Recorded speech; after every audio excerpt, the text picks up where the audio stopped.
우리나라가 1980년대 후반에 눈부신 경제 성장을 하게 되고, 그러므로 인해서 이제 3D 업종에서의 인력난이 시달리게 돼요. 이제 잘 살게 되고 학력이 좋아지다 보니까 그런 업종에서 일을 안 하게 되는 거죠.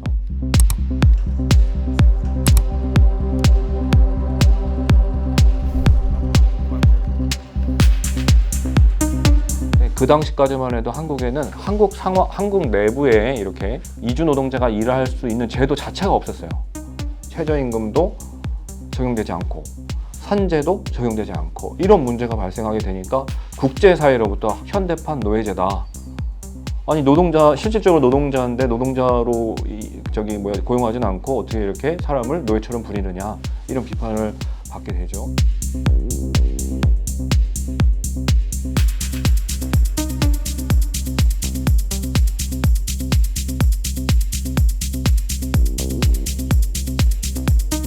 한국에 가게 되면 돈도 많이 벌고 인생을 바꿀 수 있지 않을까.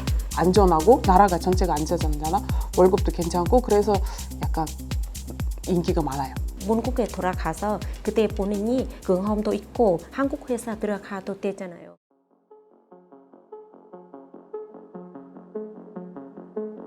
경기도의 한 농원에서 일하던 캄보디아 이주 노동자가 한 외국인 비닐하우스 승무원의 화상을 입은 뒤 치료를 받다 숨졌습니다. 일하던 태국인 노동자가 충북 괴산에서는 담배밭에서 일하던 50대 한국을 누구나 좋아해요.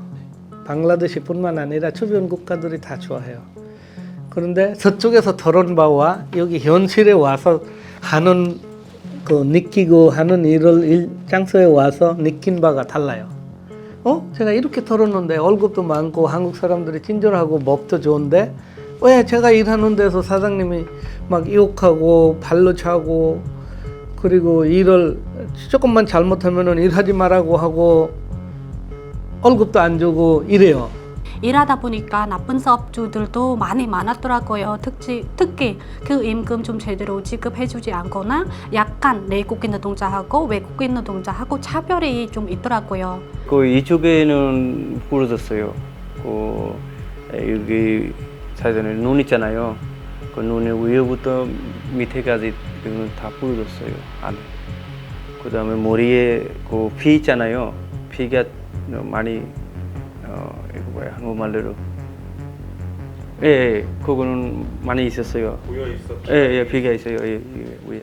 산업 안전에 대해서 대비하고 미리 교육을 받고 어느 정도는 이분이 충분한 교육 받고 대비할 수 있는 조건 아니면 그 정도 수준도 있어야 되는데 그렇지 못하는 상태에서 바로 와서 교육까지 투입시키면 무조건 다치거든요. 최근에도 하나 나오는데 손가락이 절단되는데 근데 사업주가 병원 가면 뭐라고 하냐면 부엌에서 칼로 잘랐다 해라. 왜냐면 산재 신청하면 우리도 골치 아프니까 니도 골치 아프니까 나중에 복잡해지니까 그냥 부엌에서 요리하다가 잘리다 해라. 내국인들은 이주 노동자들을 특히 동남아시아나 서남아시아나 이쪽의 노동자들에 대해서 경제적으로 또는 어떤 다른 수준이 좀 미달린다 이렇게 생각하는 부분들이 있어요. 이걸 인종주의라고 하는데 우리보다 열악한 사회 조건에서 살고 있다.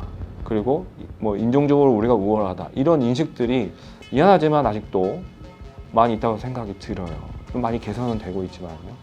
서양 백인 이런 분들이 한국에 와서 일을 하거나 이런 분들한테는 하대하지 않잖아요. 잘 이렇게 좋게 하지 않잖아요. 근데 우리가 이렇게 아시아 이쪽에서 온 분들한테 이상하게 반말하는 분들도 굉장히 많고 통계를 보면은 이주 노동자들의 산재 발생률이 내국인 노동자들에 비해서 5배 정도가 더 많은 것으로 이렇게 나오고 있습니다.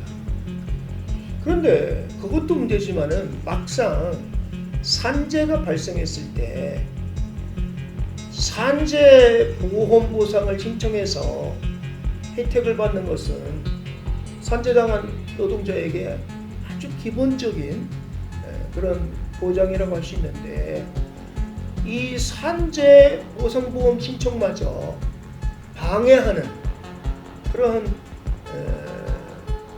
사람들이 있다는 것, 그거를 현장에서 목도할 때마다 참으로 안타깝고 절망스러울 때가 많습니다. 실제 저희가 접하는 산재 사건들을 보면 너무 후진적인 그런, 최근에 이제 많이 문제되는 게 이제 농약이나 이제 이런 것들에 대해서 약간 중독되는 그런 부분들. 그러니까 사실 뭐 방진 마스크라든지 이런 부분들이 제대로 제공이 돼야 되는데 그냥 뭐 면 마스크 주면서 그러니까 이건 뭐 꼭 농업뿐만이 아니라 제조업 분야에도 뭐 이렇게 발암 물질인 뭐 유기용제 같은 걸 제대로 관리하지 못하는 그런 업체에서 일하신 분들이 뭐 그런 것 때문에 직업병이 발생한 것들이 계속 보고가 되는데, 농촌 같은 경우에는 그 농약이 사실은 이 이주 노동자들에게 어떤 영향을 미치는지에 대해서 최근 들어 좀 조망이 되고 있는 상황인 것 같습니다.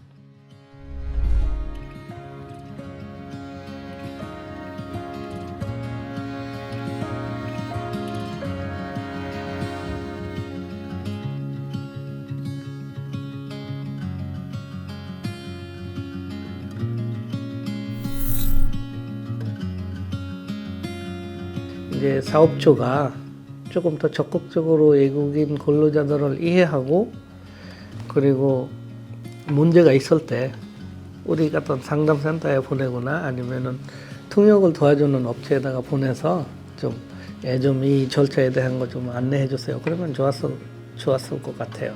그러면 너는 왜 예의가 없냐? 어른이 불렀으면 네라고 대답해야지 이러면서 거기부터 대답을 못하는 것부터, 인사 안 하거나 대답 안 하는 것부터 뭐 아예 거기부터 관계가 깨지니까 이런 것도 이해해 줬으면 좋겠고, 외국인들이 한국 문화를 잘 모르니까 잘 가르쳐주고 이해해 줬으면 좋겠다라고 생각합니다.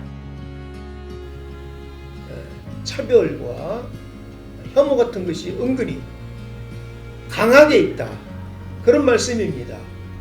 그래서 법과 제도의 개선도 중요하지만 우리의 의식도 좀 바꿔나가야 된다. 사회적 구성원입니다. 여러분, 이주 노동자 없이 우리 상추쌈 먹을 수 없어요. 이주 노동자 없이 우리 그 돼지, 소 도축할 수도 없어요. 이제 이 사람들이 없으면 우리가 그런 값싼 또는 적정한 수준의 어떤 가격을 형성할 수가 없어요. 이 사람들이 있기 때문에, 이분들이 있기 때문에 우리가 같이 살 수 있는 겁니다. 그렇기 때문에 그 사람들을 차별하거나 그분들에 대해서 뭐 인종적으로 생각하는 이런 부분들은 제가 보기에는 과학적이지도 않고 합리적이지도 않습니다. 이제 이분들하고 같이 어떻게 우리가 더 잘 살아나갈 것인가, 공동체로 생각해야 되는, 사회적 구성원으로, 사회적 시민으로 생각해야 되는 그러한 시대가 이미 도래했다. 우리는 그 생각을 바꿔야 된다. 그게 현실이다. 이렇게 말씀드리고 싶습니다.